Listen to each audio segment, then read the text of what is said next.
My future teachers मु पुणी थर वेलकम करुचे यूट्यूब सक्सेस पाथ को ओटीटी 2026 पेपर 1 रे आज मैथ आलोचना करबा जोटा कि संख्या रे व्यवहृत मौलिक संख्या जहा कि बहुत गुरुत्वपूर्ण मु आज थ्योरी क्लास आपण मानक पई रखिची आ परे मु एक बेस करके क्वेश्चन आनिबी जोटा कि आपण को क्वेश्चन सॉल्व करबार बहुत इजी हबो। चलंतु एबे आलोचना करबा क्वेश्चन आलोचना करबा तीनोटी संख्या रे गुणफल हला 480।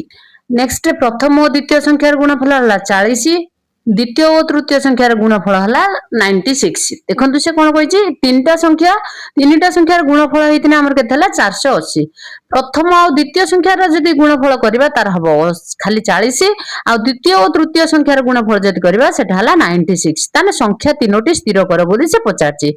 तो फर्स्ट हमें कोन करबा लिखिबा कि तीनटा संख्यार गुणफल थिला तीनटा जंकर गुणफल थिला 480। से कोन कहितला प्रश्न अनुसार कोन कहितला प्रथम एवं द्वितीय रो संख्यार गुणफल थिला हमर केते 40। तो हमें कोन करबा तीनटा संख्यार गुणफल सहित प्रथम और द्वितीय संख्यार गुणफल को डिवाइड कर दबा। तो केते हो जदि हमें 40 रे जदि हमें 480 के डिवाइड करबा केते हो 12 48 गोटे संख्या हला हमर 12।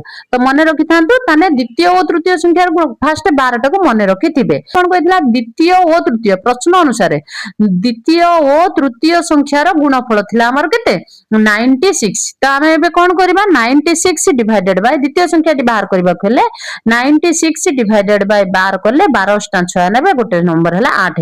फर्स्ट गोटे हला 12 तापर हला गोटे 8।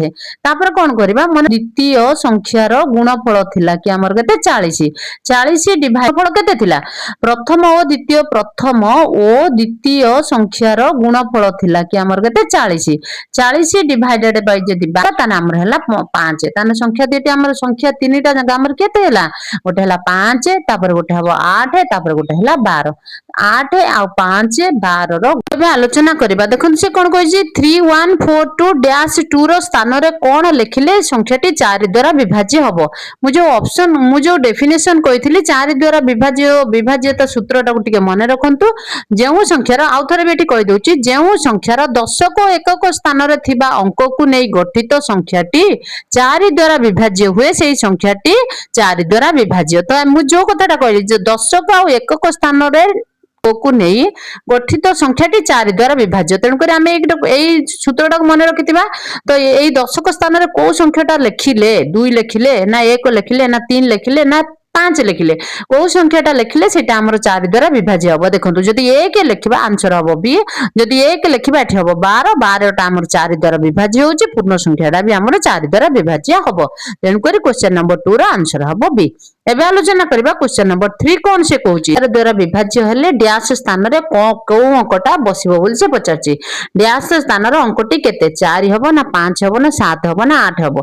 देखो सेठी कोन कहिची 6 4 8 डैश 9 ए डैश रे को number A B C D रे को नंबर ता हम जदि अप्लाई करबा सेटा हमर 11 द्वारा विभाज्य हबो बोली से पचारची। देखंतु म आपन 8 करिक दे दोची 11 रो विभाज्य सूत्रटी आपन ऑलरेडी आपन मानको देइची ताको टिके भल भाबरे मन रखिबे। देखंतु फर्स्ट हम कोन 9 प्लस 8 प्लस 6 कले केते हला हमर 23 हला केते हला हमर 23 हला।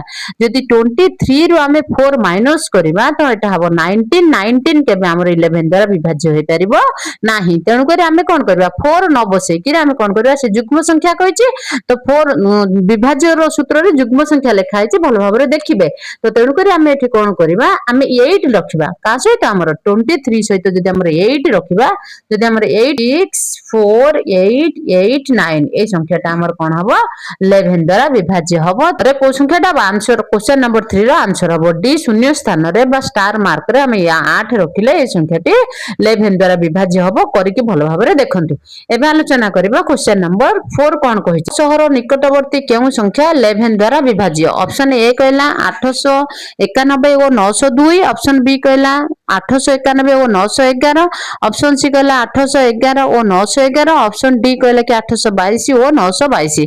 एबे केमिति हबो हमें सेटा को आलोचना करबा 900 डिवाइडेड बाय जदि 11 करबा हमर 81 पड़ के और भाग शेष रहइबो 9। तो तेणु कर हमें फर्स्ट कोन करबा 900 रु हमें माइनस कोन करबा 9 कर देबा। 900 रु माइनस 9 जदि करि देबा तार आंसर हबो 9891। फर्स्ट गोटे नंबर हला 891 तापर से कोन करछि 891 ले जदि हम 11 मिसै दबा तापर संख्याटा हमर हबो केते 902।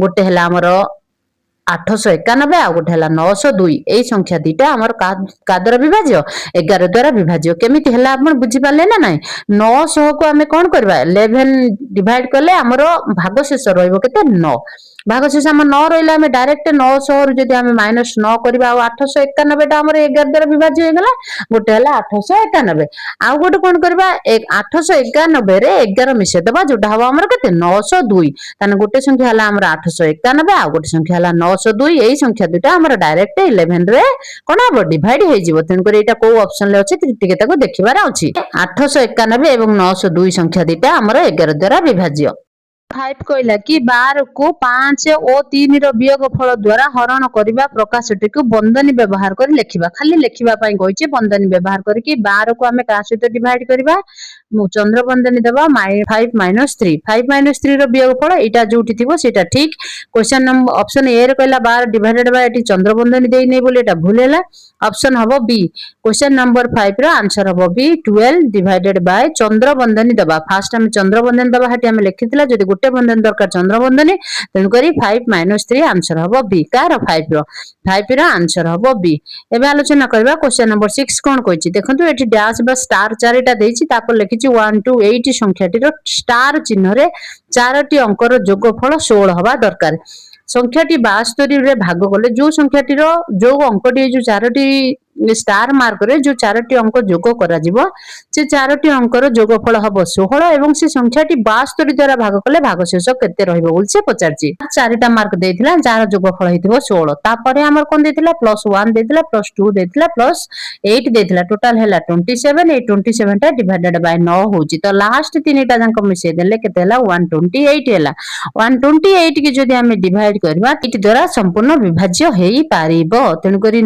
8 और 9 हैला 72 और 72 जदी डिवाइड करबा आंसर हबो 0 एबे ऑप्शन ए बी सी टे कोठी अछि ताको देखि कि बाहर करबा हला 0 केमिथ हला आपण बुझी पाले तो एटार थिला 16 रे 1 2 8 मिसेले टोटल 27 ले हमें 8 माइनस कले 9 सेटा पूरा डिविजिबल हो गला ये लास्ट नंबर तीनटा 1 2 8 रे डिवाइड करने हमर 8 पूरा डिविजिबल हो गला 8 * 9 हैला 72 8 * 9 हैला 72 शेडेड बाय 72 इक्वल टू हैला 0 तो एबे आलोचना करी आपन को प्रत्येक एग्जाम पई हेल्प करबो आपन नोट मेकिंग करंतु कारण ये मैथमेटिक्स आपन थरे देखले हबो नै बारंबार ताकू सॉल्व करले हबो एबे आलोचना करे मु पॉइंट देके आनिछि आपन लेखि रखंतु एमितिक प्रक्रियार धर्म दुईटी संख्यार क्रम बदलाई जोगफल कले समान रहइबो एग्जांपल देकी कहले एठी रहइबो 5 एठी रहइबो 3 तार जोगफल जेतिकी हबो 3 + 5 रो जोगफल सेतिकी हबो बस एतिकी टिके खाली मन रखि देथांतु नेक्स्ट पॉइंट हमें एबे आलोचना करबा नंबर 2 विक्रिया रे दुईटी संख्यार क्रम बदलाइले हेबो नाही जदि हमें सब्ट्रैक्शन करबा जदि हमें जोगफल बा एडिशन करबा दुईटी संख्यार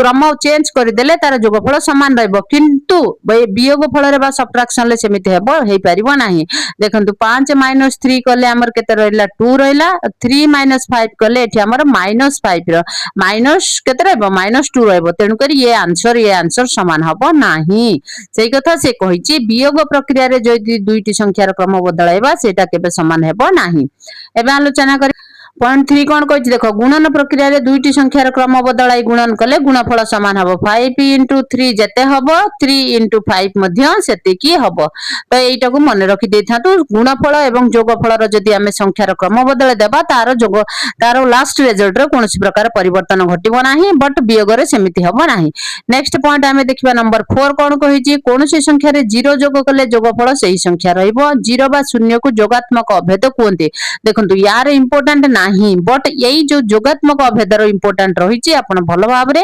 स्टार मार्क देकी याको लेखि नेबे आ कोन कोनोसी संख्या रे 1 गुणन कले गुणफल सही संख्या रहे एटार जेतिकी इंपोर्टेंट नाही ए पॉइंटर सेतिकी इंपोर्टेंट अछि एक को हमें कोन कोंती गुणात्मक अभेद कहंती गुणात्मक अभेद होची कोन बोली के क्वेश्चन ले आसे रिपीटेड क्वेश्चन एटा ए पॉइंट को भलो भाबरे मन रखि दांतु एक को कोन कहंती 1 को कोन कहंती गुणात्मक अभेद कह जाय पॉइंट देकी लिखि रखंतु एबे गुणन करबा सही संख्या हबो 0 रे जदी गुणन करबा ताने गुणफल हमर कोन हबो 0 हबो इंपोर्टेंट रखि देतिबे आपण जेते भाबुचंती इजी बोली जेते बेले क्वेश्चन देखिबे सेते इजी आसीबो नाही प्रत्येक पॉइंट को मन मन रखिथिले ही आमे सॉल्व करि परिबा। तो आउ गोटे पॉइंट कोन कहिछि देखो दुईटी संख्या को गुणन कला बेले प्रथम संख्या को गुण्य और द्वितीय संख्या को गुण्य बोली कहा जाए एवं द्वितीय संख्या को गुण न बोली कहा जाए। सपोज 5 रे आमे कोन कले 3 गुणन कले प्रथम संख्या हला 5 जाहा को आमे कोन कहंती गुण्य बोली कहा जाए 3 की कोन कहंती गुण न बोली कहा जाए। ए दिटा को भी मन रखिथिबे या हमर एग्जाम रे आसे। एबे आलोचना करबा नेक्स्ट पॉइंट कोन कहिछि भारे जेउ संख्या को भाग करा जाए ताको भाज्य कहा जाए। जेउ संख्या को भाग करा जाए ताको भाज्य कहा जाए जेउ संख्या द्वारा भाग करा जाए ताको भाज्य क कहा जाए। एठी कोन लिखछि 38 के आमे भाग करूछंती तेन कर एटा होछि हमर कोन भाज्य। मन भल भाव रे मन रखितांतु एटा होछि हमर भाज्य कारण आमे एटा को कोन करूछंती भाग करूछंती काहा द्वारा भाग करूछंती 5 द्वारा भाग करूछंती तेन कर 5 टा भाज्य हमर हबो कोन भाजक। भल भाव रे मन रखितांतु एठारे 38 होछि भाज्य 5 होछि भाजक 7 होछि भागफल एवं 3 होछि भाग शेष। देखो कोनोसी संख्या को 1 द्वारा भाग कले भागफल सही संख्या हुए जदि आमे 1 द्वारा भाग करा जिवो ताने भागफल को संख्याटा हबो निजे सही संख्याटा ही हबो। ए पॉइंटटा लेखि रखंतु। नेक्स्ट आलोचना करबा कोनोसी संख्या को 0 द्वारा भाग करा जाय पारिबो नाही। ए पॉइंटटा भी लेखि रखंतु। 0 व्यतीत जे कोनोसी संख्या को 0 व्यतीत जे कोनोसी संख्या को सही संख्या रे भाग करा जाय पारिबो केवल 0 को छाडी धरला परे आ जे कोनोसी संख्या भी सही संख्या द्वारा भाग करा जाय पारिबो। नेक्स्ट आलोचना देखंतु यही डेफिनेशन तीनटा को आपण लेखि रखंतु जेते बेले आमे एमसीक्यू आलोचना करबा ए सब काम रे आसीबो। भाज्य आमे केमिति बाहर करबा भाजक गुणन भागफल मिश्रण भागशेष जदि आमे तीनटा करबा ताले आमे भाज्य पाइबा। भाज्य कोन लेखि रखि थांतु केमिति भाज्य बाहरिबो केमिति भाजक बाहरिबो केमिति भागफल बाहरिबो मोस्ट इंपोर्टेंट ये तीनटा जंक लेखि रखंतु। जेते बेले एमसीक्यू आलोचना करबा सेते बेले हमर एटा काम रे आसीबो।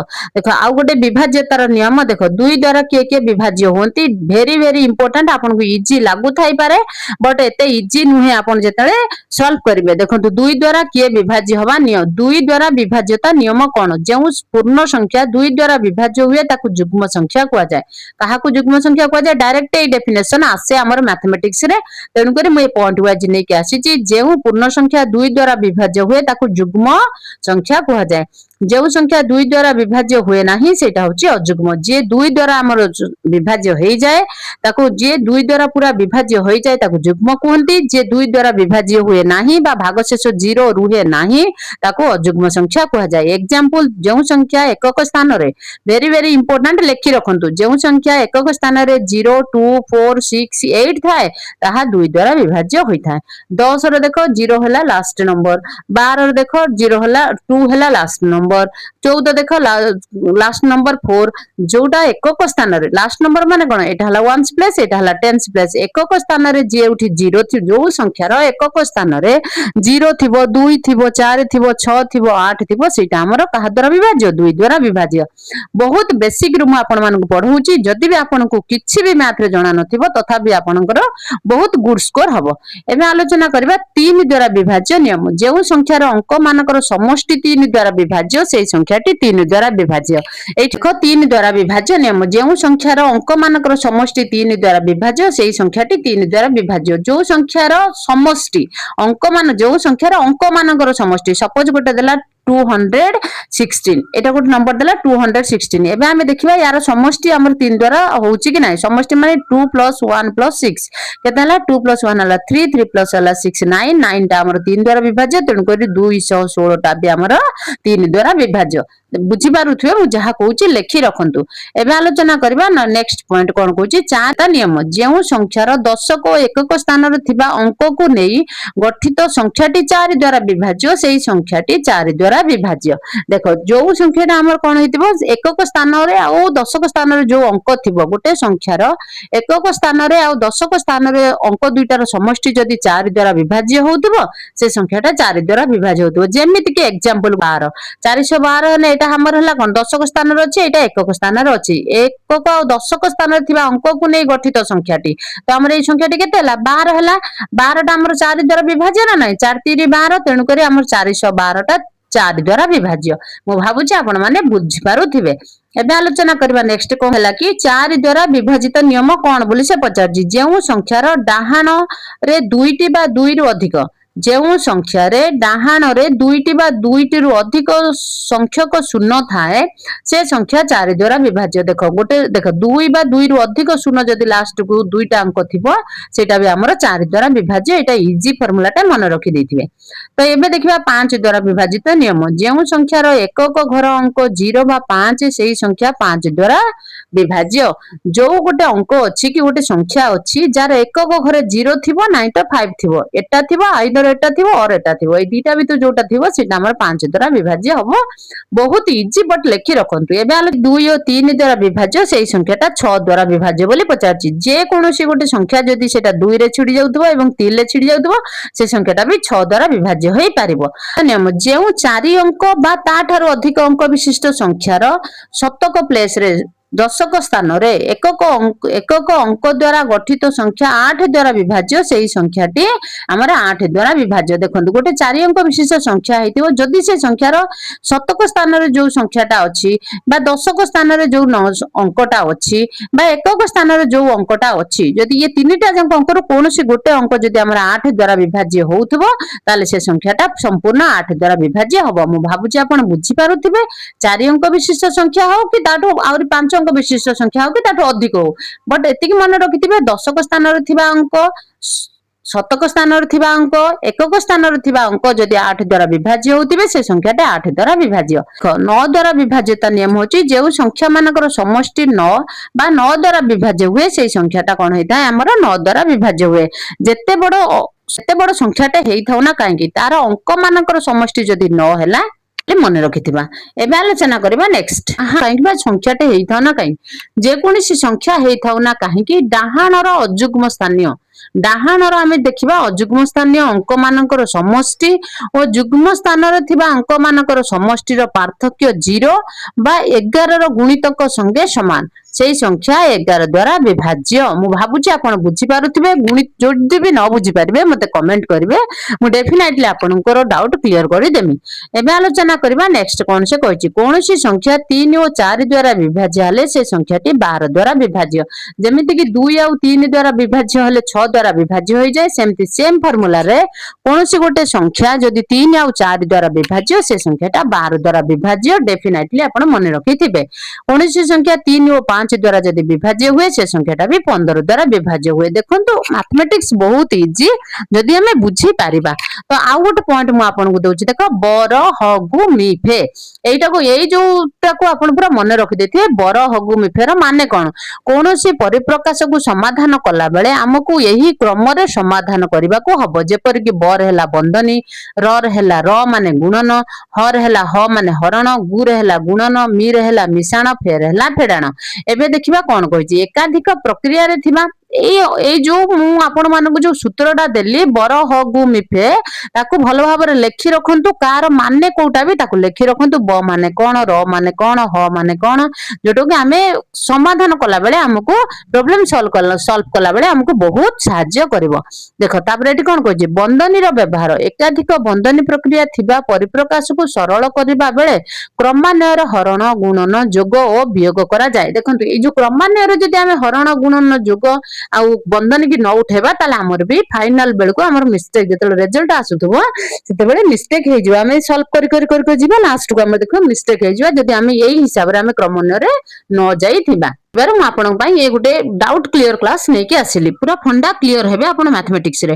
କୌଣସି ସରଳୀକରଣ ପ୍ରକ୍ରିୟାରେ ବନ୍ଧନୀର ବ୍ୟବହାର କରାଯାଇଥିଲେ ବନ୍ଧନୀ ଭିତରୁ ପ୍ରକ୍ରିୟା ପ୍ରଥମେ କରିବାକୁ ହୁଏ। କେମିତି କଣ କୋଉ ପ୍ରକାର ବନ୍ଧନୀ କି ଆମେ ଆଗେ ହଟେଇବା ଦରକାର, ତାପରେ କଣ କରିବା ଦରକାର। ଦେଖ ଏଇଟାକୁ ଆମେ କଣ କହନ୍ତି, ରେଖା ବନ୍ଧନୀ, ଏଟାକୁ ଚନ୍ଦ୍ର ବନ୍ଧନୀ, ଏଟା କୁଟିଳ ବନ୍ଧନୀ, ଏଟା ହଉଛି ବର୍ଗ ବନ୍ଧନୀ। ଏ ବନ୍ଧନୀ ଗୁଡାକ ବି ଆମର ବେଳେ ବେଳେ ଏଇ ବର୍ଗ ବନ୍ଧନୀଟା କ୍ୱେଶ୍ଚନ ରେ ଆସେ। ଏଇଟା କି ପ୍ରକାର ବନ୍ଧନୀ, ଏଇ କୁଟିଳ ବନ୍ଧନୀ ଆସେ, ବଟ ଏଇଟା କେତେବେଳେ ଆସିନି। କୁଟିଳ ବନ୍ଧନୀ ଆଉ ବର୍ଗ ବନ୍ଧନୀ ଦିଟା ଯାକ ଆସେ, ଏମିତି ମାର୍କ ଦେଇକି ତଳେ ସେଇଟା ଦେଇଥାଏ। ତ ଏବେ ଆଲୋଚନା ବନ୍ଧନୀ ଗୁଡିକର କ୍ରମ ନିମ୍ନ ମତେ ଦିଆଯାଇଥାଏ। ଦେଖନ୍ତୁ ଫାର୍ଷ୍ଟ ଆମର ଏଟା ରହିଲା ବର୍ଗ ବନ୍ଧନୀ, ଏଠି ଦେଖନ୍ତୁ ତାପରେ ଥିବ ଏଟା ଆମର କୁଟିଳ ବନ୍ଧନୀ, ତାପରେ ଚନ୍ଦ୍ର ବନ୍ଧନୀ, ଏଟା ହଉଛି ରେଖା ବନ୍ଧନୀ। କେତେକ ପରିପ୍ରକାଶରେ ଏକାଧିକ ବନ୍ଧନୀ ବ୍ୟବହାର କରାଯାଇଥିଲେ ମଧ୍ୟ ମଧ୍ୟସ୍ଥ ସଂଖ୍ୟାରେ ହିସାବ କରାଯାଇ କ୍ରମାନ୍ୱୟରେ ସମସ୍ତ ବନ୍ଧନୀ ଉଠାଇ ଦିଆଯାଏ। ବନ୍ଧନୀ ଫାର୍ଷ୍ଟ କେମିତି ଉଠେଇବେ, ଦେଖେ ଯେଉଁ ପରିପ୍ରକାଶରେ ଗୋଟିଏ ବନ୍ଧନୀ ଆବଶ୍ୟକ ସେଠାରେ ଚନ୍ଦ୍ର ବନ୍ଧନୀ ବ୍ୟବହାର व्यवहार करा जाए जोटी गोटे बंधनी दरकार सेठी हमें चंद्र बंधनी व्यवहार करा जाए देखो यही डेफिनेशन टा एग्जाम रे आसे आपण स्टार मार्क देके लिखि रखंतु नेक्स्ट कोन कहछि देखो दुईटी बंधनी रा आवश्यक थिले चंद्र बंधनी और कुटिल बंधनी रा व्यवहार करा जाए ता ऊपर कोन दिया जाए एमती दिया जाए जोटा को कुटिल बंधनी कहै जाए नेक्स्ट आलोचना करिवा बंधनी आवश्यकता थिले चंद्र बंधनी कुटिल बंधनी और वर्ग बंधनी व्यवहार करा जाए चारोटी बंधनी आवश्यकता थिले रेखा बंधनी चंद्र बंधनी कुटिल बंधनी नेक्स्ट वर्ग बंधनी फास्ट हमर आसे चंद्र तापर चंद्र बंधनी तापर कुटिल बंधनी तापर वर्ग बंधनी तापर हमर रेखा बंधनी आसे जदि चारिटार दरकार थिबो जदि गोटे थिबो फास्ट एटा आसीबो जे दुईटा थिबो ये से तो ये दुईटा मिसक आसीबो जे तीनटा थिबो चंद्र बंधनी कुटिल बंधनी वर्ग बंधनी आसीबो जे चारिटा थिबो रेखा बंधनी चंद्र बंधनी कुटिल बंधनी आसे ये थिला आज मोस्ट इंपोर्टेंट आपण मान भल लागुता है वीडियो को लाइक करंतु चैनल को सब्सक्राइब करी रखंतु एमती इंपोर्टेंट क्वेश्चन आलोचना करिबा अप टू एग्जाम पर्यंत जोटा कि आपन को मैथमेटिक्स रे फुल मार्क आनि दबा पई बहुत हेल्प करिवो।